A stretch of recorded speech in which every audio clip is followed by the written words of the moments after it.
అబ్బా! నిజంగా చెప్తున్నాను. రోడ్ మీద చూడడానికి లైట్లు ఎంత ఫోకస్‌గా ఉన్నాయో గానీ, టోల్ గేట్ దగ్గర గూడా అన్నే బండ్లున్నాయండి.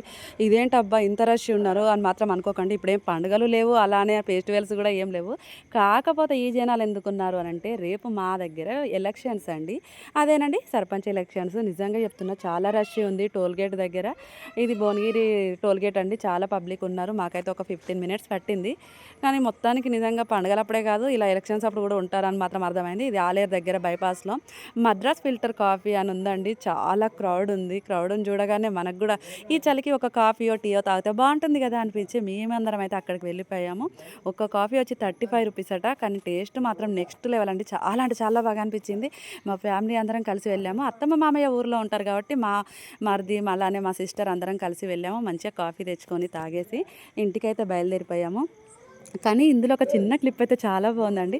ఏం లేదు మా చిన్నోనికి ఫస్ట్ టైమ్ మా ఆయనైతే కాఫీ తాపాడు. ఏం లేదండి మా ఆయన తాగుతుంటే ఊకే చూస్తున్నాను. కొంచెం తాపిచ్చాడు. ఎంత బాగున్నాడు కదా! మా బుడ్డోని కోసం అని ఒక లైక్ కొట్టేయండి అబ్బా! ఇక్కడ కాఫీ ఎంత బావుందో చెప్పనక్కర్లేదు. ఈ మంచి వెదర్‌కి కాఫీని తాగుతుంటే చాలా బాగా అనిపించింది. ఒక్కసారి ఈ రూట్‌లో వెళ్ళేవారైతే కంపల్సరీగా ట్రై చేసేయండి. మద్రాస్ ఫిల్టర్ కాఫీ అని ఉంది. ఎలా ఉంటుందని చాలా భయపడ్డాం కానీ చాలా చాలా బావుంది. చాలా నచ్చింది మాకు. మా చిన్నోడు చూడండి కాఫీ తాగుతున్నాడు. తర్వాతకి వద్దని పక్కకు పెట్టేస్తే మరీ మరీ లాగేస్తుండు. కానీ నేను మాత్రం ఆ వీడియోని తీయలేను. Thank you for watching. Please subscribe.